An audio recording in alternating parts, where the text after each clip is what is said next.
తప్పుడు బోధలు విస్తరించడానికి గల కారణం ఏమై ఉండవచ్చు? మీరు అన్మ్యూట్ చేసి సమాధానం చెప్పవచ్చు. What could be the reason to having this all false teaching? బోధలు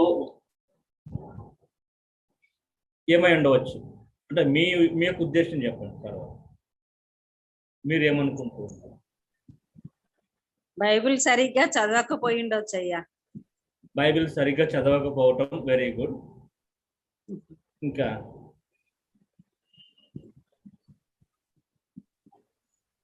బైబిల్లోనే అర్థాలను అంటే బైబిల్లోని వాక్యాలను కూడా దాన్ని అంటే వేరే వక్ర మార్గంలోకి నడిపించే వాళ్ళు కూడా ఉన్నారు బ్రదర్. ఎస్, బైబిల్ని అర్థం చేసుకోవాల్సిన రీతిలో అర్థం చేసుకోకపోవటం వల్ల, దాన్ని వక్రీకరించడం వల్ల ఏమైపోతుందంటే ఈ అబద్ధ బోధలు అనేవి ఎక్కువ అవుతూ ఉంటూ ఉన్నాయి. సహోదరి రోజీ గారు కూడా చెప్తున్నారు రాంగ్ ఇంటర్ప్రిటేషన్ అని చెప్పని. Very good. ఈ తప్పుడు ఇంటర్ప్రిట్ చేయటం లేదా దాన్ని మిస్అండర్స్టాండ్ చేసుకోవటం, మిస్అండర్స్టాండ్ చేసుకోవటము. బ్రదర్, అప్పటికి వాక్యం బైబిల్లో లేదు కదా. ఇప్పుడు బైబిల్లో లేదు అంటే ఈ పత్రికలు అనేవి కానీ లేకపోతే ఏమైతే ఉన్నాయో అవన్నీ కూడా వాడుకలో ఉన్నాయి. బైబిల్ ఒక పుస్తకం రూపంలో అయితే వాళ్ళకి లేదు, కానీ ఈ లిటరేచర్ అనేది వాళ్ళకి సంఘముల్లో అందుబాటులో ఉన్నది. అఫ్ కోర్స్ మనకిలాగా అందుబాటులో లేదు వాళ్ళకి ప్రారంభం నుంచి. సో ఇప్పుడు మన అందరికీ బైబిల్ ఉన్నది, కానీ స్టిల్ మనము ఈ తప్పుడు బోధలు అనేవి చాలా ఎక్కువగా ఉంటూ ఉన్నాయి. సో అప్పుడులో బైబిల్ లేకుండా తప్పుడు బోధలు ఉన్నాయంటే ఓకే, మనం అనుకోవచ్చు మేబీ ఒకవేళ ఈ కారణం బట్టి ఉండొచ్చేమో అని చెప్పాను. కానీ ఇప్పుడు మన అందరి దగ్గర బైబిల్స్ ఉన్నాయి, బట్ స్టిల్ మనము ఈ తప్పుడు బోధలు అనేవి చాలా ఎక్కువగా ఉంటూ ఉన్నాయి. ఎవరి ఆలోచనలు వాళ్ళు చెప్తున్నారు. వారు అంటే బైబిల్ నుంచి వారు సొంత ఆలోచనలు తీసుకుని రావటము. సో ఇదంతా కూడా మనము ఆలోచన చేసినట్లయితే ఇక్కడ బైబిల్ అంతట్లో మనం చూస్తే బైబిల్ అనేటువంటి ఒక గ్రంథము చాలా మంది చేతిలో మిస్యూజ్ చేయబడుతుంది. చాలా మంది దాన్ని గ్రాంటెడ్ గా తీసుకుని వారు నచ్చిన విధానంలో బైబిల్ని వక్రీకరించడం అనేది జరుగుతూ ఉంటుంది. సో దానివల్ల ఏమైపోతున్నదంటే ఒక కాన్సెప్ట్ ని వారు సరైన రీతిలో అర్థం చేసుకోకుండా వారికి నచ్చిన విధానంలో అర్థం చేసుకుని బైబిల్ ఏం చెప్తుందో అన్నదాన్ని కాకుండా వారు ఏం చెప్పాలనుకున్నారో దానికి బైబిల్ని వాడుకోవటం అనేది కూడా చూస్తూ ఉంటూ ఉన్నాం. సో ఇలాంటి పరిస్థితుల వల్ల ఏమైపోతుందంటే దేవుని యొక్క వాక్యం అనేక చోట్ల మ్యానిపులేట్ చేయబడుతూ ఉన్నది. అనేక చోట్ల ఈ యొక్క ప్రమాదాలకు గురి అవుతూ ఉంటూ ఉన్నది. సో దేవుని యొక్క వాక్యంని కనుక మనం చూసినట్లయితే ఆ స్క్రిప్చర్ అనేది దేవుడు మనకి ఇచ్చినప్పుడు ఒక ప్రాముఖ్యమైనటువంటి ఉద్దేశంతో దేవుడు వాక్యాన్ని మనకి ఇచ్చాడు. చూడండి, ఇశ్రాయేలు ఐగుప్తులోంచి వారు వస్తూ ఉన్నప్పుడు దేవుడు వారికి మోషేకు అక్కడ ఉన్నటువంటి వారికి చెప్తున్న మాట ఏంటంటే ద్వితీయోపదేశ కాండంలో చెప్తూ ఉన్నాడు, ఈ వాక్యము లేదా అక్కడ ఆచరిస్తున్నటువంటి పండుగలు ఇవన్నీ కూడా మీరు తరువాత తరాలకు తెలియచేయాలి. దేవుని యొక్క శక్తిని బట్టి వారు తరువాత తరాల వారికి నేర్చుకోవడానికి ఈ యొక్క వాక్యం అనేది లేదా ఈ యొక్క పండుగలు ఇవన్నీ కూడా ఆచరించమని చెప్తూ ఉన్నారు. సో అదొక కష్టం, అదొక విధానముగా దాన్ని వారు చేయాల్సినటువంటి పరిస్థితి ఉందని అక్కడ మనము వాక్యంలో మనం చూస్తూ ఉంటూ ఉన్నాం. సో ఆ తర్వాత ఆయన ధర్మశాస్త్రాన్ని ఇచ్చాడు. ఆ ధర్మశాస్త్రం తర్వాత చరిత్రకారులు వారు ఆ కాలంలో జరిగినటువంటి సంఘటనలు వాళ్ళు రాయటము, రాసిన దాన్ని బట్టి అవి అందులోంచి మనము దేవుని యొక్క శక్తిని బట్టి ఏవైతే పుస్తకాలు దైవావేశం కలిగినటువంటి పుస్తకాలు ఉన్నాయో వాటిని మనము వాగ్దానాలుగా అంటే దేవుని యొక్క వాక్యముగా మనము పరిగణించి వాటిని వెంబడిస్తూ ఉంటూ ఉన్నాం. సో ఇంకొక అమ్మగారు కూడా ఇక్కడ టెక్స్ట్ పెడుతూ ఉన్నారు, ప్రజలు తెలివి తక్కువ తనము కూడా తప్పుడు బోధలకు కారణం. కరెక్టే, ఎందుకంటే చాలా మంది ఇంట్లో బైబిల్ ఉంటుంది కానీ చదవరు. నేను ఇంతకు ముందు కూడా చెప్పడం జరిగింది, మనం బైబిల్ పెట్టుకుంటాం కానీ ఇంట్లో మనకి గదిలో ఒక్కొక్క గదిలో ఒక్కొక్క బైబిల్ ఉంటుంది మనకి. కానీ తీసి చదివేది మాత్రం చాలా తక్కువ కనబడుతూ ఉంటుంది. మనము ఆ బైబిల్ చదవకే లేదా బైబిల్ని సరిగా మనం అర్థం చేసుకోక ఏమైపోతుందంటే తప్పుడు బోధలోనికి లేదా అసత్యమైనటువంటి మత ప్రచారకుల యొక్క వలలో పడిపోతూ ఉంటుంది. ఈరోజు చాలా వరకు క్రైస్తవ సమాజము హింస కన్నా ప్రాముఖ్యంగా ఇంకా ఎక్కువ ప్రమాదం ఏమిటి అంటే ఈ అబద్ధ బోధ. హింస అనేది ఏ రోజు కూడా సంఘాన్ని క్షీణింపజేయలేదు. ఆది కాలం నుంచి మనం చూసినట్లయితే ఆ హింస జరుగుతున్న కొద్దీ సంఘం విస్తరించింది, సంఘం బలపడింది, సంఘం ఉజ్జీవింపబడింది. కానీ ఈ హింస కన్నా ప్రమాదకరమైనది ఏమిటి అంటే ఈ తప్పుడు బోధ. తప్పుడు బోధ ఎందుకు తప్పుడు బోధలు ఎన్ని తప్పుడు బోధలు ఎందుకు వస్తున్నాయి అని చెప్పి మనం ఆలోచన చేసినట్లయితే ఉన్నది ఒకటే వాక్యం. ఈ 66 పుస్తకాలను ఉపయోగించే అబద్ధ బోధకులు కూడా మాట్లాడుతూ ఉన్నారు. ఏదైతే వాక్యాన్ని మనం చదివి సరైన మార్గంలో వెళ్తున్నామో అదే వాక్యాన్ని వారు ఉపయోగించి తప్పుడు సిద్ధాంతాలను వారు తీసుకొస్తూ ఉంటూ ఉన్నారు. ఇది ఎక్కడ వచ్చింది ప్రాబ్లం అంటే బైబిల్ని సరిగా అర్థం చేసుకోకపోవడం. ఈరోజు మనము 66 పుస్తకాలు ధ్యానించాం. 66 పుస్తకాల నుంచి అనేకమైన విషయాలు మనం తెలుసుకున్నాం. పర్టికులర్గా ఒక ప్యాసేజ్ని తీసుకుని, ఒక సందర్భాన్ని తీసుకుని, లేదా ఒక సంఘటన మనం తీసుకుని ఆ సంఘటనలో మనము మాట్లాడాలి, లేదా సంఘటన గురించి మనం అధ్యయనం చేస్తూ ఉన్నప్పుడు ఆ సమయంలో మన యొక్క ఉద్దేశాలు ఎలా ఉంటూ ఉన్నాయి. ఫర్ ఎగ్జాంపుల్, మనకే ఒక వాక్యాన్ని తీసుకున్న వాక్యం మీద మాట్లాడడానికి మనకు అవకాశం వచ్చినప్పుడు అప్పుడు ఆ వాక్యాన్ని మనం ఎలా మాట్లాడుతూ ఉంటాం. చాలా మంది నేను ఇంతకుముందు ఒకప్పుడు చూస్తూ ఉండేది ఏంటంటే, ఒకప్పుడు ఎప్పుడు కూడా నేను చూస్తూ ఉన్నాను, చాలా ప్రసంగాలు ఎలా ఉంటాయంటే వారికి ఉన్నటువంటి విషయాన్ని బయట పెట్టడానికి, వారు అనుకున్నటువంటి విషయాన్ని బయట పెట్టడానికి దేవుని యొక్క వాక్యాన్ని ఉపయోగించుకుంటున్నారు. అర్థమవుతుంది కదండి? వారికి ఉన్నటువంటి విషయాలను, వారికి ఉన్నటువంటి సమస్యలను, లేదా వారికి ఉన్నటువంటి ఏదైనా ఇష్యూ ఉంటే ఆ ఇష్యూని అడ్రస్ చేయడానికి దేవుని యొక్క వాక్యాన్ని రెఫరెన్స్ గా వాడుకుంటారు. అది సరైనది కాదు. ఈరోజు దేవుని యొక్క వాక్యం ఉన్నది ఉన్నట్టుగా బోధించే బోధకులు చాలా తక్కువ మంది ఉన్నారు. అలాంటి సంఘాలకు విశ్వాసులు కూడా చాలా తక్కువగానే ఉంటుంది. మీకున్న దానికి 10 నానార్థాలు తీసి, 10 పర్యాయ పదాలు తీసి, 10 సందులు సమాసాలు ఇవన్నీ కూడా చేసి, వాటిలోంచి అనేక రకాల దీర్ఘాలు తీసి 2-3 స్టెప్లు వేసి 2-3 మ్యాజిక్లు చేస్తే జనాలు పోటెత్తుతా ఉంటుంది. వాళ్ళకి తీరికే లేదు. ఆ వారంలో ఏ రోజు కూడా తీరిక ఉండదు వాళ్ళకి. ఏదో ఒక పక్కన మీటింగ్ జరుగుతూనే ఉంటుంది. కానీ సరిగా వాక్యం చెప్పి వాక్యంలో ఉన్నది ఉన్నట్టుగా బోధించే వాళ్ళ దగ్గరికి ఏంటంటే, మన భాషలో మాట్లాడితే ఈగలు తోలుకుంటూ ఉంటారు అన్నమాట సేవకులు. అంటే దాని అర్థం నేను వాళ్ళకి కించపరచడం లేదు, కానీ ఇక్కడ మనం ఆలోచన చేస్తే ఈ తప్పుడు బోధలు చేయటం ద్వారాగా, లేకపోతే ప్రజలను ఆకర్షించే బోధ చేయటం ద్వారాగా వారి రోజు వర్ధిల్లినట్లుగా, ఎంతో గొప్ప పరిచర్య చేసినట్టుగా కనబడవచ్చు. వారి యొక్క పరిచర్య వృద్ధి చెందినట్టుగా మనం అనుకోవచ్చు. కానీ దేవుడు తన యొక్క వాక్యాన్ని సరైన రీతిలో ఉపయోగించకపోతే దాని పరిణామాన్ని కూడా మనం ఎదుర్కొంటాం. మనం మాట్లాడేది ఒక్కరితో మాట్లాడినా కానీ ఆ యొక్క వాక్యాన్ని మనం మిస్యూజ్ చేస్తే, తప్పుగా మనం వాక్యాన్ని కనుక ఉపయోగిస్తే దానిని బట్టి శిక్ష మనం పొందుతాం. దేవుడు నిర్గమకాండం 20వ అధ్యాయంలో 10 ఆజ్ఞలు ఇచ్చాడు. 10 ఆజ్ఞలో 3వ ఆజ్ఞ ఏంటంటే, నీ దేవుడైన యెహోవా నామమును వ్యర్థముగా ఉచ్చరించకూడదు అంట. అయితే ఈ యూదులు వారు ఈ యొక్క స్క్రిప్చర్ వాక్యం ఏదైతే ఉన్నదో దాన్ని మనకలాగా జిరాక్స్ మిషన్ లేదు, వాళ్ళకు ప్రింటింగ్ మిషన్ లేదు. సో వాళ్ళు అక్కడ ఉన్నటువంటి ఈ ప్రత్యేకించబడిన వారు ఏం చేస్తుండేవారు అంటే, ఈ యొక్క వాక్యాన్ని, ఈ స్క్రిప్చర్ ఏదైతే ఉందో దాన్ని వాళ్ళు కాపీస్ చేస్తుండేవారు. దాన్ని చూసి కాపీస్ తయారు చేస్తుండేవారు. ఆ కాపీస్ తయారు చేస్తూ ఉన్నప్పుడు అది రాస్తూ ఉంటారు అనమాట. అక్కడుండి ఉదాహరణకు 23వ కీర్తన చూద్దాం. యెహోవా నా కాపరి అని చెప్పని ఒరిజినల్ స్క్రిప్ట్ లో ఉన్నది. సో దాన్ని వీళ్ళు ఇక్కడ రాస్తున్నారు 23వ కీర్తన హెడ్డింగ్ పెట్టి యెహోవా అనే పేరు వచ్చింది కదా.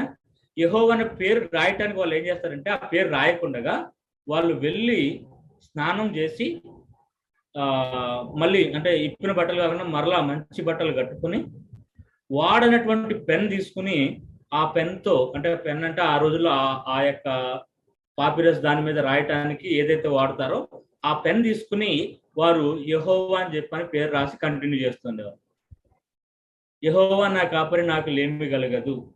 మళ్ళీ యెహోవా అని పేరు వచ్చింది అనుకోండి, మళ్ళీ సెకండ్ లైన్ లో యెహోవా అని పేరు వస్తే మళ్ళీ వాళ్ళు చేసే పని ఏంటంటే మళ్ళీ వెళ్ళి వాళ్ళు స్నానం చేసి వచ్చి మళ్ళీ బట్టలు మార్చుకుని మళ్ళీ ఇంకొక పెన్ తీసుకుని మళ్ళీ కంటిన్యూ చేసేవారు.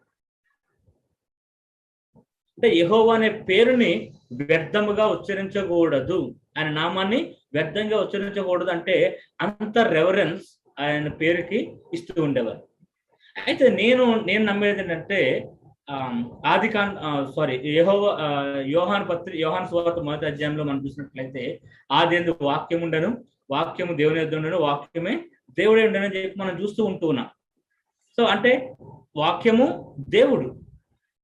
సో మనం వాక్యాన్ని మిస్యూజ్ చేసినట్లంటే ఆబ్వియస్ గా మనము దేవుణ్ణి మనము ఆయన నామాన్ని వ్యర్థంగా మనం ఉచ్చరించినట్టే, ఆయన మనము వ్యర్థంగా ఉపయోగించినట్టు అయిపోతూ ఉంటున్నాం. సో ఈరోజు ఆ వాక్యం పట్ల భయము లేకుండా వారికి నచ్చిన విధానంలో వాక్యాన్ని వారు తప్పుదోవ పట్టిస్తూ ఉన్నారు. వారికి నచ్చినట్టుగా వాక్యాన్ని ట్విస్ట్ చేస్తూ ఉన్నారు, సత్యాన్ని వారు ట్విస్ట్ చేస్తూ ఉన్నారు, సత్యాన్ని నలిపేస్తూ ఉన్నారు. వాళ్ళు ఆ నలిపి వారికి నచ్చిన విధానంలో ఆ సత్యాన్ని వారు మార్చుకుంటూ ఉన్నారు. అది ఏ మాత్రం కూడా సరైనది కాదు. అంతేకాకుండా ఆ ట్విస్ట్ చేసిన కారణంగా కూడా దేవుడి యొక్క తీర్పుకు మనము పాత్రలు అవుతాం అన్నటువంటి విషయాన్ని మనము గమనించాలి. ఆ విషయం నేను ఎప్పుడు కూడా భయపడుతూ ఉంటాను. ఒక వాక్యాన్ని మాట్లాడుతూ ఉన్నప్పుడు అక్కడ దేవుని ఆ ఉద్దేశము లేకపోతే ఆ రచయిత యొక్క ఉద్దేశము కాకుండా నా సొంత ఉద్దేశాలు, నా పర్సనల్ ఇన్స్టింక్ట్తో నేను గనక వాక్యాన్ని నేను ట్విస్ట్ చేస్తున్నట్లయితే దానికి నేను తీర్పుకు లోనైన వాడిగా నేను ఉంటానన్నటువంటి విషయాన్ని నేను ఎప్పుడూ కూడా ఆలోచన చేస్తూ ఉంటాను. సో వాక్యము మనము మాట్లాడుతూ ఉన్నప్పుడు లేదా వాక్యాన్ని చదువుతూ ఉన్నప్పుడు అధ్యయనం చేస్తున్నప్పుడు ఈ విషయం మనం గుర్తుపెట్టుకోవాలి. మనము ఏమాత్రం వాక్యాన్ని మిస్యూజ్ చేయకూడదు. కొంతమంది సేవకులను చూస్తూ ఉంటారు, వారు సంఘంలో ఎవరినన్నా తిట్టాలన్నా లేకపోతే ఇంకొకరు ఎవరినన్నా తిట్టాలన్నా కానీ వాక్యాన్ని తీసుకుంటూ ఉంటారు. సరైనది కాదండి అది. That is not the way. ఒకవేళ నీకు ఆ వ్యక్తితో నీకు ఏదైనా విభేదం ఉంటే డైరెక్ట్గా వెళ్ళి మాట్లాడుకోవాలి తప్ప మధ్యలో నువ్వు వాక్యాన్ని తీసుకొచ్చి ఆ వాక్యంతో అక్కడ మాట్లాడి ఆ సంఘాన్ని, ఆ వ్యక్తి ద్వారా సంఘాన్ని, ఆ వ్యక్తి కుటుంబాన్ని మనము దూరం చేసుకోవడం కరెక్ట్ కాదు. అది నాకు ఏమున్నా కానీ డైరెక్ట్గా మాట్లాడుకోవాలి తప్ప వాక్యాన్ని మధ్యలో పెట్టి వాక్యాన్ని అక్కడ రెఫరెన్స్ చూపించి చేయటం అనేది సరైన విధానము కాదు. అఫ్ కోర్స్ దేవుడు అక్కడ మాట్లాడతాడు, కొన్ని విషయాల్లో దేవుడు గద్దిస్తాడు. నువ్వు అది మాట్లాడేటప్పుడు నువ్వు వ్యక్తిగతంగా మాట్లాడుతూ ఉన్నప్పుడు ఆ రెఫరెన్స్ చూపించి తప్పులేదు. అంతేగాని ఆ వ్యక్తిని ఉద్దేశించి నువ్వు ఆదివారం ప్రసంగం సంఘంలో చేయకూడదు, అది సరైనది కాదు. దేవుని యొక్క వాక్యము మనము ఎంతో రెవరెన్స్ ఇచ్చి ఎంతో గౌరవంతో సరైనటువంటి భయభక్తులతో వాక్యాన్ని మనం ధ్యానించాలి. దేవుని యందు మనం ఎంత అయితే భయపడతామో అట్టి భయాన్ని వాక్యమందు కూడా మనము కలిగి ఉండాలి. అంటే నేను వాక్యాన్ని ఆరాధించమని చెప్పి నేను చెప్పటం లేదు, కానీ ఆ వాక్యముని మనము సరైన రీతిలో మనము చేయటం ద్వారా అక్కడ ఏమవుతూ ఉంటుందంటే మనము దేవుణ్ణి సంపూర్ణంగా అర్థం చేసుకోవడానికి ఆస్కారం ఉంటుంది. ఆ వాక్యాన్ని మనము ఆ తప్పుడు మార్గంలో కాకుండా సరైన మార్గంలో మనం అర్థం చేసుకున్నప్పుడు దాని ద్వారాగా మనం ఆ వాక్యం ద్వారాగా మనం కొంతమందిని రక్షణ వెలుగులోని మనం నడిపించిన వారం అవుతాం మనం. అంతేగాని ఇప్పుడు చూడండి, తప్పుడు బోధకులు ఏం చేస్తున్నారంటే ఆ వాక్యాన్ని సరిగా అర్థం చేసుకోకుండా లేకపోతే వారికి నచ్చిన విధానంగా వాక్యాన్ని మలుచుకోవడం ద్వారాగా అనేకుల్ని వారితో పాటు అగ్నిలోకి తీసుకువెళ్తూ ఉన్నారు. అలాంటి పరిస్థితుల్లోంచి వారిని కాపాడాల్సిన బాధ్యత మన మీద ఉన్నది కాబట్టి మనం వాక్యాన్ని సరిగా అర్థం చేసుకోవాలి. యూదా పత్రికలో ఆ యూదా భక్తుడు చెప్తూ ఉంటాడు, కొందరిని అగ్నిలోంచి లాగినట్లుగా బయటకు లాగాలి అని చెప్తున్నాడు. అంటే అది మన బాధ్యత. వారు వెళ్ళిపోతున్న నరకం అంటే ఆ తప్పుడు బోధలోనికి వెళ్ళిపోయి ఆ యొక్క జీవితంలో దేవునికి ఇవ్వాల్సినటువంటి ప్రాధాన్యత ఇవ్వకుండా, వాక్యాన్ని సరిగా అర్థం చేసుకోకుండా వారు తప్పుడు మార్గాల్లోనికి వెళ్ళిపోయి దేవునికి దూరం అయిపోవటం ద్వారాగా వారు అవిధేయులైపోతూ ఉంటున్నారు. వారిని మనం మరలా తిరిగి దేవునితో మనము మరలా వారితో దేవునితో సమాధాన పడేలాగా మనం వారిని చేయగలగాలి. సో ఈ రోజు మనము చూడబోయేటువంటి టాపిక్ కూడా మనకు ఆ విషయాలను మనకు నేర్పిస్తూ ఉంటుంది. అదేంటంటే బైబిల్ని మనం ఏ విధంగా అర్థం చేసుకోగలం, బైబిల్ని మనం ఎలా చదవాలి, బైబిల్ని ఎలా చదవాలనేటువంటి విషయాన్ని మనం చూస్తే మొట్టమొదటిగా వాక్యం యొక్క స్వభావాన్ని మనం తెలుసుకోగలగాలి. We should know the nature of scripture. వాక్యం యొక్క స్వభావాన్ని మనము తెలుసుకోగలగాలి. అది ఎలా అంటే దాని యొక్క స్వభావం మన వాక్యంలోనే మనకు కనబడుతూ ఉంటుంది. చరిత్రలో సంఘాన్ని కనుక మనం చూసినట్లయితే ఆ వాక్యం యొక్క స్వభావాన్ని అర్థం చేసుకున్నారు కాబట్టే వారు ముందుకి ఇప్పటి వరకు సంఘంలో వాక్యం యొక్క ప్రాధాన్యత కొనసాగుతూ వస్తూ ఉన్నది. చూడండి, యేసు ప్రభు వారు మానవుడు అలాగే దేవుడిగా ఎలా ఉన్నాడో, దేవుని యొక్క వాక్యం కూడా మానవ అంటే దైవికమైనటువంటి ప్రేరణ ఉన్నది, మానవ రచయితల యొక్క హస్తం కూడా ఉన్నది అక్కడ. సో డ్యూవల్ ఆదర్శిప్ అని చెప్పి నేను మన దినాన్ని చెప్పడం జరిగింది. సో అయితే ఇక్కడ బోత్ హ్యూమన్ అండ్ డివైన్, ఈ స్క్రిప్చర్ చూసినట్లయితే దైవికంగాను అలాగే మానవికంగా కూడా ఉన్నది. దేవుని యొక్క వాక్యం ఈ విధంగా చెప్పబడుతుంది ఏంటంటే, దేవుని యొక్క వాక్యం మానవ పదాల్లో ఆయన యొక్క చరిత్రను, మానవ పదాల్లో చరిత్రను మానవ పదాల్లో మనకు ఇవ్వబడింది. అంతేకాకుండా ఇందులో 2 స్వభావాలు ఉన్నాయి. అదేంటంటే ఈ 2 స్వభావాలు కూడా దైవికమైన మానవికమైనటువంటి 2 స్వభావాలు కూడా మనల్ని వాక్యాన్ని సరైన రీతిలో వివరించడానికి మనము జాగ్రత్తగా ఉండాలన్నమాట. వాక్యాన్ని మనం అర్థం చేసుకోవడం, ఇంటర్ప్రిట్ చేయటం, ఏదైతే వాక్యం ఉన్నదో ఆ వాక్యాన్ని మనం సరైన రీతిలో మనము వాక్యం యొక్క స్వభావం మనం తెలుసుకోవాలి. ఈ వాక్యం యొక్క స్వభావం ఏమిటి? ఒకటి మానవికంగాను అలాగే దైవికమైనటువంటి స్వభావాన్ని వాక్యం కలిగి, ఆ మానవుల యొక్క హృదయాన్ని మనం అంచనా వేసి మనం తెలుసుకోవచ్చు. కానీ ఇది మనుషులతో పాటు దైవికమైన ప్రేరణ కూడా వాక్యానికి ఉన్నది. కాబట్టి మనము 2 రకాలుగా ఆలోచించాలి.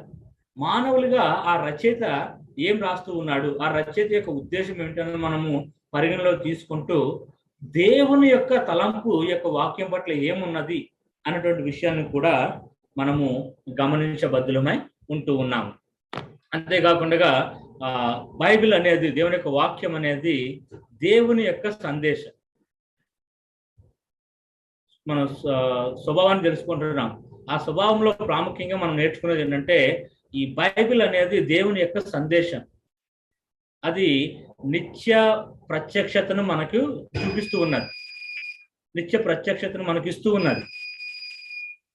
ఈ నిత్య ప్రత్యక్షత కనుక మనం చూసినట్లయితే, ఈ నిత్య ప్రత్యక్షత మన మానవాళితో ఎప్పుడు కూడా మాట్లాడుతూ ఉన్నది.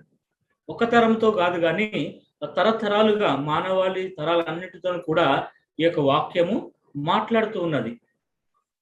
అంతేకాకుండా ఈ యొక్క వాక్యము మాట్లాడే వాక్యంగా ఉంటుంది కాబట్టి మనము ఆ వాక్యాన్ని విని ఆ వాక్యానికి లోబడాలి. ఆయన తన వాక్యం ద్వారాగా మానవాళితో చరిత్రలో మాట్లాడుతున్నప్పుడు ఆ యొక్క చారిత్రక పరిస్థితులను మనము ఎప్పుడూ కూడా అవగాహనలోనికి తీసుకోవాలి. చాలా మంది అనుకుంటారు ఈ బైబిల్ అనేది కేవలం ఒక మానవులు రాసినటువంటి మానవ పుస్తకంగా అనుకుంటారు. ఎందుకంటే అక్కడ ఉన్నటువంటి విషయాలు కానీ, అక్కడ ఉన్నటువంటి ఆ సంఘటనలు కానీ అవన్నీ కూడా మానవ జాతికి సంబంధించినవి. కాబట్టి వారు ఏం చేస్తున్నారంటే ఆ యొక్క వాక్యాన్ని ఇంటర్ప్రిట్ చేసేటప్పుడు, అర్థం చేసుకునేటప్పుడు, దాని గురించి వివరించేటప్పుడు వారి యొక్క ఇంటర్ప్రిటేషన్ స్కిల్స్ అనేవి లిమిటెడ్ గా ఉంటాయన్నమాట. చాలా కొద్దిగానే వారు చేస్తూ ఉంటారు.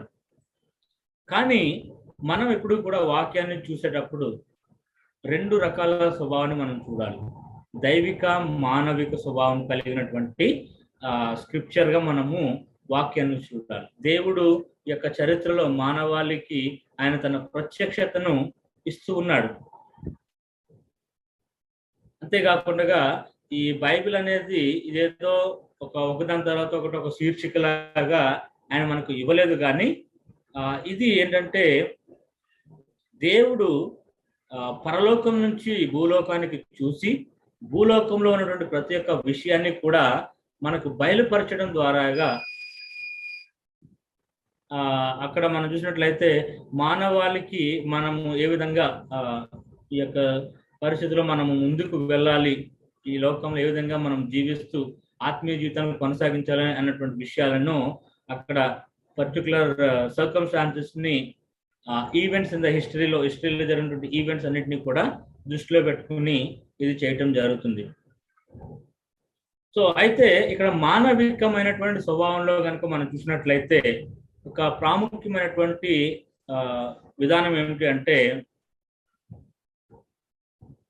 దేవుడు తన యొక్క వాక్యము ద్వారాగా ఈ యొక్క ప్రతి ఒక్క మానవాళికి వారి యొక్క పరిస్థితులకు అనుగుణంగా దేవుని యొక్క వాక్యాన్ని ఆయన పంపించాలి, కన్వే చేయాలి, లేదా కమ్యూనికేట్ చేయాలి, సంభాషించాలని చెప్పి అనుకున్నాడు. అంటే దేవుడు ఏ విధముగా అయితే వాక్యం అనేది మనుషులకి చేరగలుగుతుందో అలాంటి ప్రతి విధమైనటువంటి కమ్యూనికేషన్ వేస్ ని కూడా ఆయన ఉపయోగించుకున్నాడు. ఉదాహరణకు చరిత్ర ఉన్నది, అలాగే వంశావళి ఉన్నది, అలాగే రాజుల యొక్క క్రమం ఉన్నది, ధర్మశాస్త్రం ఉన్నది, పద్య గ్రంథాలు ఉన్నాయి, సామెతలు ఉన్నాయి, ప్రవచనాలు ఉన్నాయి. అంతేకాకుండా కొన్ని ఏమంటారంటే కొన్ని సూక్తులు ఉన్నాయి, సంఘటనలో జరిగినటువంటి కొన్ని కథలు ఉన్నాయి, కొన్ని వ్యక్తిగత చరిత్రలు ఉన్నాయి, కొన్ని పారాబుల్స్ ఉపమానాలు మనం చూసాం, పత్రికలు చూసాం, అలాగే వాక్య సందేశాలు మనం చూసాం. అంతేకాకుండా ప్రవచనాత్మకమైనటువంటి భవిష్యత్తులో జరిగే విషయాలన్నీ కూడా మనం చూసాం. ఇవన్నీ కూడా దేవుడు మానవాళికి అందించాలి అని చెప్పనేసి ఆయన అనుకున్నాడు. సో అయితే మనము ఈ బైబిల్ చదివేటప్పుడు ఆ స్వభావాన్ని మనం గుర్తెరిగి దాని సరైన రీతిలో బైబిల్ మనము వివరించగలగాలి, అర్థం చేసుకోగలగాలి. ఆ యొక్క మనం చదువుతున్నటువంటి పర్టికులర్ పోర్షన్, ఆ ప్యాసేజ్ ఏదైతే ఉన్నదో అది ఏ కేటగిరీకి చెందింది, అది చరిత్రకు సంబంధించిందా, లేకపోతే ఏదైనా రాజుల యొక్క దినవృత్తాంతాలకు సంబంధించిందా, లేదా ధర్మశాస్త్రమా అది, లేదా పద్య గ్రంథమా, లేదా సామెతల గురించి మాట్లాడుతూ ఉన్నారా, లేకపోతే అదేమైనా ఒక సంఘటన, ఒక కథనా, లేదా ఒక వ్యక్తి యొక్క జీవిత చరిత్ర గురించి మాట్లాడుతున్నదా, అది ఉపమానమా అనేటువంటి ఆ లిటరరీ టైప్ ని మనం అర్థం చేసుకోగలగాలి. సో మనందరికీ తెలుసు ఈ బైబిల్ అనేది ఇంచుమించు 1500 సంవత్సరాల కాలం పట్టింది బైబిల్ రాయటానికి. అంటే ఆ మోషే గారు రాసింది మొదలుకొని యోహాను గారి వరకు కూడా ఇంచుమించుగా 1500 సంవత్సరాల టైం పట్టింది అని చెప్పనేసి మనం చూస్తూ ఉంటాం. ఇంచుమించుగా రాసినప్పుడు వారు రాస్తున్నప్పుడు ఆ యొక్క పరిస్థితులు అనేవి వేరువేరుగా ఉన్నాయి. ఒకరి పరిస్థితులు ఒకరికి వేరుగా ఉన్నాయి. మోషే గారి యొక్క పరిస్థితులు, ఆయన ఐగుప్తులోంచి ఇశ్రాయేలు వస్తూ ఉండగా ఆ క్రమంలో ఆయన రాస్తున్నప్పుడు పరిస్థితులు ఒకలా ఉన్నాయి. యెహోషువ తన గ్రంథాన్ని రాస్తున్నప్పుడు పరిస్థితులు మారాయి. ఎందుకంటే మోషే గారు ఉన్నంత కాలం కూడా వారు అరణ్యంలో ఉన్నారు. అక్కడ ప్రజల యొక్క తీరు ఇవన్నీ కూడా వేరుగా ఉన్నాయి. కానీ యెహోషువ సమయానికి వచ్చినప్పటికి వారు వాగ్దాన భూమికి వెళ్తూ ఉన్నారు, ఆల్మోస్ట్ రీచ్ అయిపోయారు. వారు దగ్గరికి వెళ్ళి అక్కడ సెటిల్ అవుతూ ఉన్నారు. సో అక్కడ పరిస్థితులు మారాయి. ఆ తర్వాత న్యాయాధిపతులు వచ్చినప్పటికీ అక్కడ ఉన్నటువంటి ఆ ఇశ్రాయేల్ అందరూ కూడా వారికి ఇవ్వబడినటువంటి స్థలాల్లో వారు సెటిల్ అయిపోయి వారు ఉన్నట్టుగా కూడా మనం అక్కడ చూస్తూ ఉంటూ ఉన్నాం. సో ఈ విధంగా మనము చూసినట్లయితే అలాంటి పరిస్థితులన్నీ కూడా ఉంటూ ఉన్నాయి. అయితే ముందుగా మనము ఆ స్క్రిప్చర్ యొక్క వాక్యం యొక్క స్వభావాన్ని మనము ఆలోచన చేసి మనము వాక్యాన్ని ధ్యానించాలి. ఆ వాక్యం యొక్క స్వభావము, వాక్యం యొక్క స్వభావము అది దైవిక మానవికమైనటువంటి స్వభావాన్ని కలిగి ఉన్నది.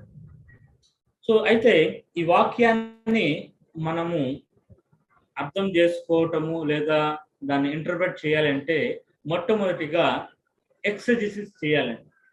ఇంగ్లీష్లో దీన్ని ఏమంటారంటే ఎక్సెజిసిస్. ఎక్సెజిసిస్ అంటే ఈ ఇంటర్ప్రిటేషన్ లో మొట్టమొదటిగా మనం చేయాల్సింది ఏంటంటే ఎక్సెజిసిస్ అంటే ఆ వాక్యములో ఏదైతే ఉన్నదో దాన్ని మాత్రమే మనం మాట్లాడాలి. చాలా మంది ఎక్సెజిసిస్ కాకుండా ఈసీజిసిస్ చేస్తూ ఉంటారు అన్నమాట. ఈ ఈసీజిసిస్ అంటే ఏంటంటే వారు ఏదైతే అనుకుంటున్నారో దాన్ని వాక్యానికి ఆపాదించి వారు మాట్లాడుతూ ఉంటారు. అది తప్పుడు విధానం అండి. ఎక్సెజిసిస్ అనేది సరైనటువంటి విధానం. మనం వాక్యాన్ని ఏమంటారు వివరించాలి లేదా ఇంటర్ప్రిట్ చేయాలి అంటే మనము ఎక్సెజిసిస్ అనేది చేయాలి. EXEGESIS ఎక్సెజిసిస్ అంటారు.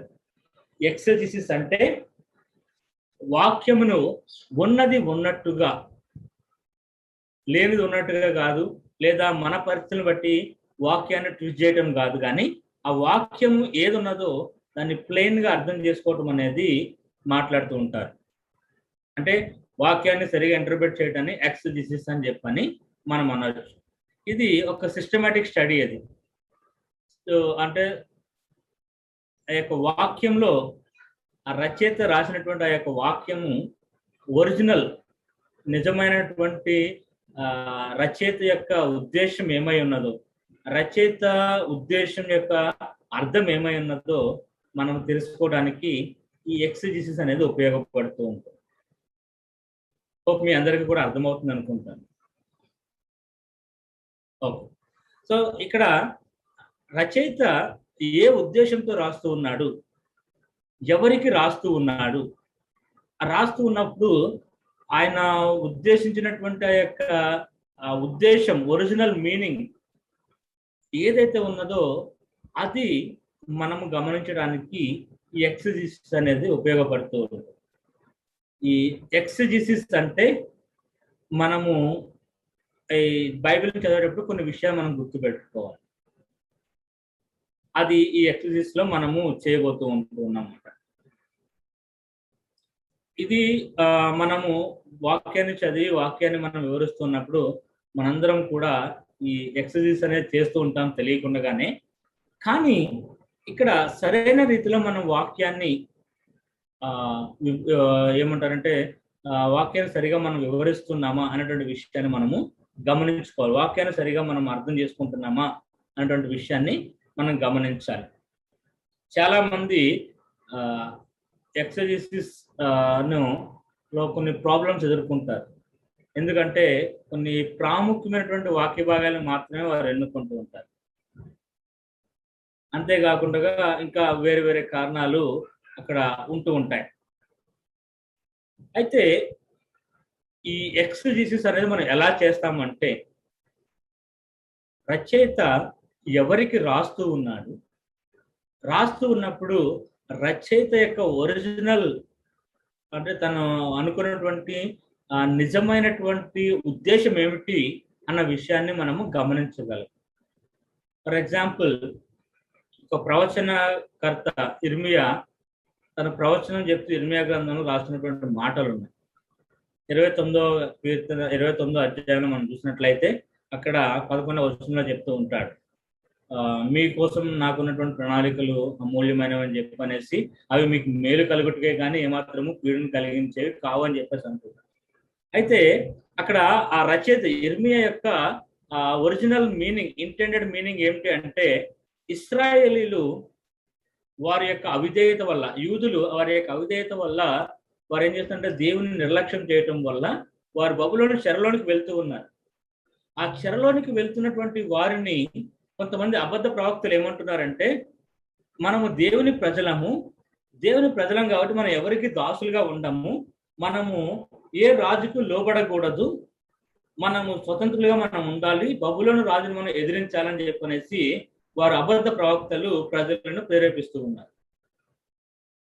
కానీ వారికి ఆ శ్రమ రావడానికి గల కారణం ఏంటంటే ఈ యూదులు దేవుని యొక్క మాటను ఉల్లంఘించి ఆయన మాట వినకపోవటం వల్ల వారి మీదకి ఈ తీర్పు అనేది వచ్చింది. ఈ శ్రమ వచ్చినప్పుడు దాన్ని బట్టి దేవుడు చెప్తుంది ఏంటంటే ఒక 70 సంవత్సరాల పాటు మీకు శ్రమ అనేది కలుగుతుంది, మీరు చెరలో ఉంటారు, బబులోను రాజుకు లోబడాలి మీరు అని చెప్పి ఆయన చెప్పిన తర్వాత యవద్ద ప్రవక్తలు చెప్తున్నది ఏంటంటే మనం ఏ రాజుకి లోబడకూడదు, మనకు రాజు యెహోవా దేవుడు మాత్రమే మన రాజు అని చెప్పనేసి వాళ్ళు వీళ్ళని తప్పుదారి పట్టిస్తూ ఉన్నారు.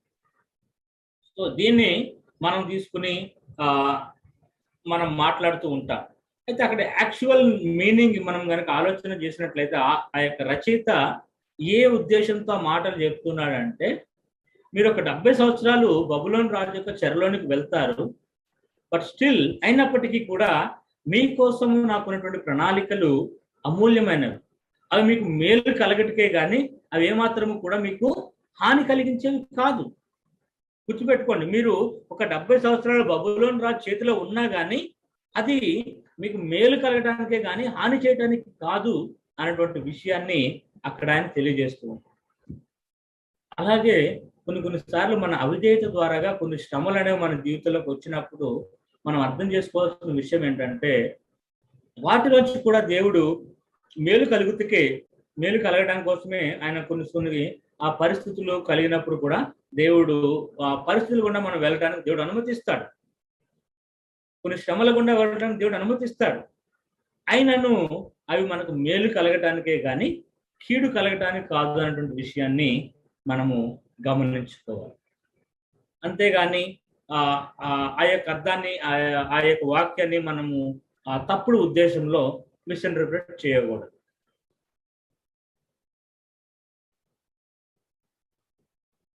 సో మనము ఈ ఎక్సెజెసిస్ ఎలా చేస్తాము అంటే రచయిత యొక్క ఆ ఒరిజినల్ ఇంటెండెడ్ మీనింగ్ ఏమిటన్నదో మనము గమనించాలి. తరువాత ఆ రచయిత రాసినటువంటి అంటే లేదా మనం చదువుతున్నటువంటి ఆ యొక్క వాక్య భాగము ఏ లిటరరీ టైప్ ఉన్నదో మనం గమనించాలి. లిటరరీ టైప్ అంటే ఏ విభాగంలో రాయబడింది, అది ధర్మశాస్త్రమా లేకపోతే చారిత్రక గ్రంథాల లేదా పద్య గ్రంథాల లేకపోతే ప్రవచన గ్రంథాల, అది మనం గమనించాలి. మనం తీసుకున్నటువంటి వాక్య భాగం ఫర్ ఎగ్జాంపుల్ మనము ఇందాక చెప్పిన ఇర్మియా గ్రంథం చూసినట్లయితే ప్రవచన గ్రంథం, ప్రవచనాత్మకంగా అక్కడ చెప్తున్నాడంటే మీకోసం నాకున్నటువంటి ఉద్దేశములు అమూల్యమైనవి, అవి మేలు కలుగుటకే కానీ హాని కలుగుటకు కాదు అని చెప్పేసి అంటున్నారు. అది ప్రవచనాత్మకంగా భవిష్యత్తులో జరగబోయేటువంటి ఆ మేలుని గురించి మాట్లాడుతూ అక్కడ విషయాన్ని మాట్లాడుతూ, అది అక్కడ ఉన్నటువంటి ఇశ్రాయేలీలకు లేదా యూదులకు ఆ 70 సంవత్సరాల ప్రస్తుత పరిస్థితిని గురించి మాట్లాడుతూ తర్వాత భవిష్యత్ తరాలకు కూడా ఆ యొక్క మాటలను వర్తించేలాగా మాట్లాడుతున్నారు. That is prophetical literature style. అది అయితే చరిత్ర ఉంటుంది. సో అక్కడ ఉన్నటువంటి చరిత్రను మనం చూసినప్పుడు ఆ చరిత్రను బట్టి మనము అక్కడ అర్థం చేసుకోవాలి. మనం చదువుతున్నటువంటి వాక్య భాగం చారిత్ర గ్రంథం అయినట్లయితే అక్కడ చారిత్రకంగా మనము దాన్ని ఆలోచన చేసి అక్కడ మనం దాన్ని అర్థం చేసుకోవటం అనేది మనం ప్రయత్నం చేయాలి. సో దీనికి ఈ ఎక్సర్సైజెస్ చేయటానికి మనం చేయాల్సినటువంటి పని ఏంటంటే, ఒకవేళ ఉదాహరణకు మీకు మీ సంఘంలో ఏదో ఒక వాక్యం చెప్పమని చెప్పి మీకు ఇచ్చారు, అవకాశం ఇచ్చారు. సో మీరు వాక్యం చెప్పడానికి మీరు సిద్ధపడుతూ ఉన్నారు. మీరు వాక్యం చెప్పడానికి సిద్ధపడినప్పుడు బేసికల్గా చాలా మంది ఏం చేస్తుంటారంటే ఇంతకుముందు ఎవరైనా చెప్పిన వాక్యాలు ఉంటే ఆ వాక్యాలను తీసుకుని దాని నుంచి వారికి ఉన్నటువంటి కొత్త తలంపుల్ని అందులో యాడ్ చేస్తూ ఉంటారు. అలా కాకుండా మీరే ఎవరికి వారే వ్యక్తిగతంగా వాక్యాన్ని సిద్ధపడటానికి మనం చేసినటువంటి పని ఏంటంటే ఇంటర్ప్రిటేషన్ అనేది చాలా ప్రాముఖ్యం. ఆ ఇంటర్ప్రిటేషన్ ఎలా చేస్తాము అంటే ఈ ఎక్సెజెసిస్ అనేది ఇంటర్ప్రిటేషన్లో ఒక భాగం. అది ఇది ఈ ఎక్సెజెసిస్ ఎలాగంటే మనం ఏదైతే ఒక వాక్య భాగాన్ని మాట్లాడాలనుకుంటున్నామో ఆ వాక్య భాగాన్ని మనము తరోగా చదవాలి. ఒక్కసారి చదివేసి కాదు, కానీ అందులో ఇంచుమించు మీరు 10 సార్లు 20 సార్లు అర్థం కాకపోతే 30 సార్లు 40 సార్లు అయినా సరే ఆ వాక్యాన్ని చదవాలి. ఆ వాక్యంలో ఏ విషయాలు ప్రాముఖ్యంగా ఉన్నాయి అనేటువంటి విషయాన్ని మనం నోట్ చేసుకోవాలి. మీరు నోట్స్ రాసుకుంటే మంచిది. ఎందుకంటే చాలా ప్రాముఖ్యమైనది. మీలో చాలా మంది అమ్మగారులు ఉన్నారు, మీరు వాక్యాలు చెప్తూ ఉంటారు కాబట్టి మీకు ఉపయోగపడుతూ ఉంటుంది. సో అంటే ఒక ప్యాసేజ్ తీసుకున్నారు మీరు, ఆ ప్యాసేజ్ నుంచి మీరు వాక్యం చెప్తూ ఉన్నప్పుడు అక్కడ ఏ వ్యక్తి ఎవరితో మాట్లాడుతూ ఉన్నారు అన్న దాన్ని మీరు అక్కడ మీరు మిమ్మల్ని మీరు ప్రశ్నించుకోవాలి. వాక్యం ఆ ప్యాసేజ్ చదువుతున్నప్పుడు ఎవరితో మాట్లాడుతూ ఉన్నారు. పౌలు భక్తుడు ఫలానా సంఘంతో మాట్లాడుతున్నాడు, ఏ సంఘంతో మాట్లాడుతున్నాడు, ఏ విషయాన్ని గురించి మాట్లాడుతూ ఉన్నాడు, ఎన్నిసార్లు పౌలు భక్తుడు కృప అనే పదాన్ని ఆ యొక్క వాక్య భాగంలో ఉపయోగించాడు. ఫర్ ఎగ్జాంపుల్ అక్కడ కృపను గురించి మాట్లాడుతున్నట్లయితే, లేదా అక్కడ విశ్వాసాన్ని గురించి మాట్లాడుతూ ఉన్నాడు, ఎన్నిసార్లు విశ్వాసాన్ని గురించి మాట్లాడుతూ ఉన్నాడు, ఎన్నిసార్లు అక్కడ ఒక పర్సన్ లేదా ఒక వ్యక్తి ఒకటి కన్నా ఎక్కువ సార్లు ఆ వ్యక్తి పేరు ఉపయోగిస్తున్నట్టే ఎన్నిసార్లు ఆ పేరును ఉపయోగించాడు. అది ఎలాగ వస్తుందంటే మనము మన యొక్క దృష్టి ఆ వాక్యం ఆ ప్యాసేజ్ మీద పెట్టి మనం చదవటాన్ని బట్టి వస్తుంది. మన ఫోకస్ అంతా ఆ ప్యాసేజ్ మీద పెట్టి ఒకటికి రెండు సార్లు ప్రతి ఒక్క పదాన్ని మనం చదవాలి. ఏ పదమైనా రిపీట్ అవుతూ ఉన్నదా, ఏ పదమైనా ఒకటికి 2 సార్లు మరలా ఆ పదం వస్తూ ఉన్నదా, ఆ పదం వస్తున్నట్లు ఎందుకు ఆ పదాన్ని పదే పదే ఆ యొక్క రచయిత వాడుతూ ఉన్నాడు అన్నటువంటి విషయాన్ని మనం గమనించాలి. అలా చదివినప్పుడు అక్కడ ఏమైపోతుందంటే మనము ఇవన్నీ కూడా నోట్ చేసుకున్నప్పుడు కొన్ని విషయాలు మనకు అర్థమవుతూ ఉంటాయి. ఏ సందర్భాన్ని బట్టి అక్కడ పలానా రచయిత ఈ యొక్క సందర్భాన్ని గురించి మాట్లాడుతున్నాడు అనేటువంటి విషయాన్ని మనము అర్థం చేసుకోగలుగుతాం. అప్పుడు దాని నుంచి అక్కడ వాక్యం సిద్ధపడటానికి మనకు ఆస్కారం లేదు. అంతేకాకుండా ఈ ఎక్సర్సైజెస్ చేయడానికి 2 ప్రాముఖ్యమైనటువంటి విషయాల్ని మనం చూడొచ్చు. అదొకటి ఏంటంటే హిస్టారికల్ కాంటెక్స్ట్ అనేది చాలా ప్రాముఖ్యం. చారిత్రక సందర్భం, ప్రతి ఒక్క పుస్తకానికి వచ్చినటువంటి చారిత్రక సందర్భం అనేది మనకు చాలా అవసరం. ఈ చారిత్రక సందర్భం అనేది ఒక పుస్తకం నుంచి ఇంకొక పుస్తకానికి వేరువేరుగా ఉంటుంది. మోషే రాసినప్పుడు అక్కడ ఉన్నటువంటి చారిత్రక సంఘటనలు వేరు, అలాగే దావీదు సమూయేలు గారు ఆ మొదటి సమూయేలు గ్రంథం రాయబడినప్పుడు ఉన్నటువంటి చారిత్రక కాదు. మోషే గారు రాస్తున్నప్పుడు నేను ఇందాక చెప్పిన వారు అరణ్యంలో ఉన్నారు. వారు ఒక ఎలా ఉన్నారంటే మైగ్రెంట్స్ లాగా ఒక ప్రాంతం నుంచి ఇంకో ప్రాంతానికి తరలి వెళ్ళే వారిలా ఉన్నారు. కానీ ఈ దావీదుని గురించి లేదా మొదటి సమయంలో మనం చూసినప్పుడు ఏమైందంటే వారు వాగ్దాన భూమిలో సెటిల్ అయిపోయి ఒక రాజు కావాలని చెప్పి ఎదురు చూస్తున్నటువంటి కాలం అది. సో ఇక్కడికి చారిత్రకమైనటువంటి సందర్భం అనేది చాలా వ్యత్యాసము ఉంటూ ఉన్నాయి. సో కాబట్టి ఆ పుస్తకము రాయబడినటువంటి ఆ పుస్తకము లేదా చదువుతున్నటువంటి ఆ వాక్య భాగం యొక్క చారిత్రక సందర్భం ఏమిటి అన్నదాన్ని మనం గమనించాలి. అందుకే మనము అది ఏ సంవత్సరంలో రాయబడింది, ఏ రాజు కాలంలో రాయబడింది అనేటువంటి విషయాలను మీకు బుక్ రాసేటప్పుడు చెప్పడం జరుగుతూ ఉంటుంది. ఆ చారిత్రక సంఘటనలో ఆ కాలంలో రాజకీయ, సామాజిక, మతపరమైన, ఆర్థిక పరమైనటువంటి పరిస్థితులు ఎలా ఉన్నాయి అనేటువంటి విషయాలను మనం దృష్టిలో పెట్టుకోవాలి.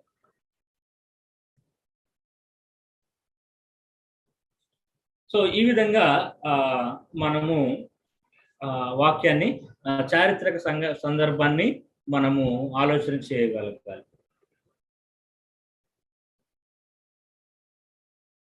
లిటరరీ కాంటెక్స్ట్ అంటే రాయబడినటువంటి లిటరరీ స్టైల్ ఏ విధంగా ఉన్నది, ఏ యొక్క ఉద్దేశంతో ఆ లిటరరీ స్టైల్ అనేది, కాంటెక్స్ట్ అనేది ఉన్నది అనే చెప్పే విషయాన్ని మనం గమనించాలి. అంటే ఆ సెంటెన్సెస్, ఆ సెంటెన్స్ యొక్క అర్థం ఏంటి అన్నటువంటి విషయాన్ని మనము గమనించగలగాలి. సో అంటే ఆ లిటరరీ కాంటెక్స్ట్ అనేది ఏ విధానంలో ఆ యొక్క వాక్యం రాయబడింది,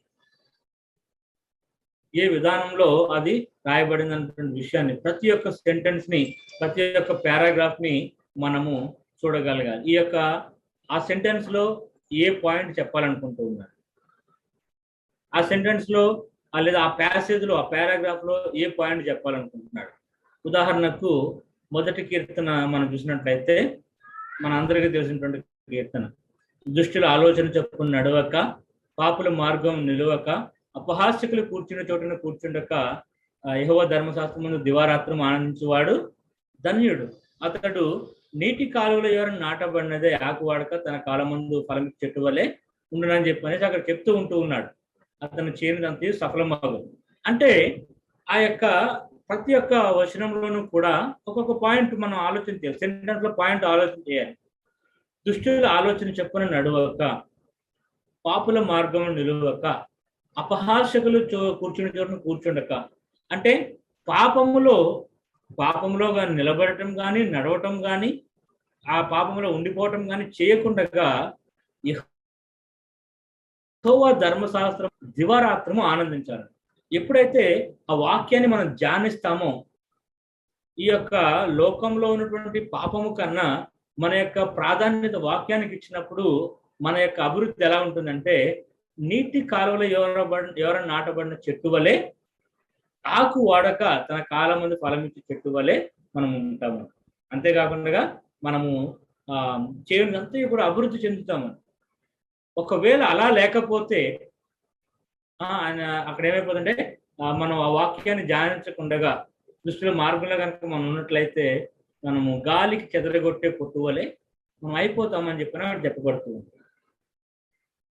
సో అలాగా ప్రతి ఒక్క సెంటెన్స్ లోనూ కూడా ఆ పాయింట్ ఏం చెప్పాలనుకుంటున్నాడు అన్నటువంటి విషయాన్ని మనం ఆలోచన చేయాలి. సింపుల్ గా చెప్పాలంటే ఆ లిటరరీ కాంటెక్స్ట్ అంటే ఆ సెంటెన్స్ ని ఆ రచయిత మీరు ఆ కాలానికి వెళ్ళిపోగలగాలి. టైం మిషన్ లో ఆ కాలానికి మీరు అక్కడికి వెళ్ళి ఆ పాయింట్ ఏ పాయింట్ చెప్తున్నాడు మీకు అనేటువంటి విషయాన్ని మీరు అర్థం చేసుకోగలరు.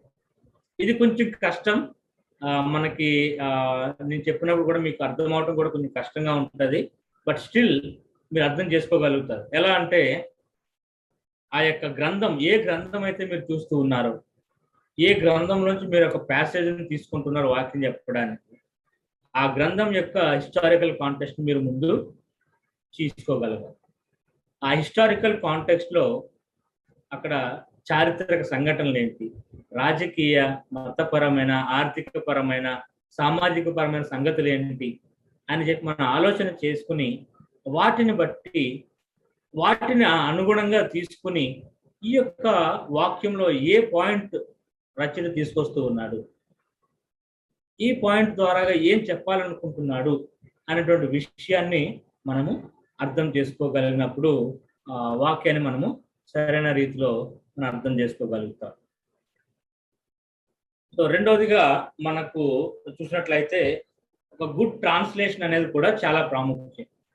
అఫ్ కోర్స్ మనకు తెలుగులో ఒకటే ట్రాన్స్లేషన్ మనకి ఉన్నది, కానీ ఇంగ్లీష్లో మనం చూసినట్లయితే అనేక రకాల ట్రాన్స్లేషన్స్ ఉన్నాయి. ఎన్కేజేవి ఉంది, ఆర్ఎస్వి బైబిల్ ఉంది, కేజేవి బైబిల్ ఉన్నది, ఈఎస్వి బైబిల్ ఉన్నది, ఎన్ఐవి బైబిల్ ఉన్నది. సో ఈ బైబిల్ని వాళ్ళు ట్రాన్స్లేట్ చేసేటప్పుడు వారు ఏదో యాజ్ ఇట్ ఈస్గా వర్డ్ బై వర్డ్ ట్రాన్స్లేషన్ కాదు, కానీ ఆల్మోస్ట్ కొంచెం ఆ కాంటెక్స్ట్ని వారు దృష్టిలో పెట్టుకుని, ఆ పదాల యొక్క ఉద్దేశాలను దృష్టిలో పెట్టుకుని వారు ట్రాన్స్లేట్ చేయడం జరిగింది. సో అందుకే మనము అంటే ఇంగ్లీష్ వస్తే మంచిది, ఇంగ్లీష్ వచ్చినప్పుడు ఏంటంటే మనకు ఇంకా ఎక్కువగా వేరే ట్రాన్స్లేషన్స్ని చూడటం ద్వారాగా మనము ఏమంటారంటే ఇంకా మంచి విషయాలను, ఆసక్తికరమైన విషయాలు మనం తెలుసుకోవడానికి ఆస్కారం ఉంటూ ఉంటుంది. ఇక్కడ ఈ బైబిల్ అనేది మనం చూసినట్లయితే చాలా వరకు పాత నిబంధన అంతా కూడా హీబ్రూ భాషలో రాయబడింది. దానియేలు సగం భాగము అరమిక్ భాషలో రాయబడింది. అలాగే న్యూ టెస్టమెంట్ అంతా కూడా గ్రీక్ భాషలో రాయబడింది. ఇది మన భాష కాదు. సో ఆ భాష నుంచి ఇంగ్లీషు లేదా ఆ భాష నుంచి మన తెలుగులోకి ట్రాన్స్లేషన్ అనేది జరిగింది. సో ఒక మంచి ట్రాన్స్లేషన్ని మనము ట్రాన్స్లేషన్లో చదువుతూ ఉండాలి. ఒకవేళ మీరు ఇంగ్లీష్ చదవగలుగుతున్నట్లయితే ఒకే ట్రాన్స్లేషన్ కాకుండా 2-3 ట్రాన్స్లేషన్ మీరు చదవగలిగినప్పుడు అక్కడ ఆ వాక్యంలో కొన్ని వ్యత్యాసాలు మీరు కనుగొంటారు. ఆ ట్రాన్స్లేటర్ ఒక పదానికి వారు ఉపయోగించినటువంటి పదము ఈ యొక్క ట్రాన్స్లేటర్ ఉపయోగించారు. సో దాని ద్వారాగా అక్కడ ఏంటంటే ఆ పదాన్ని ఉపయోగించడం ద్వారాగా దాని యొక్క ప్రాముఖ్యమైనటువంటి విషయాన్ని వారు కన్వే చేయడానికి వారు అది చేస్తూ ఉంటారు.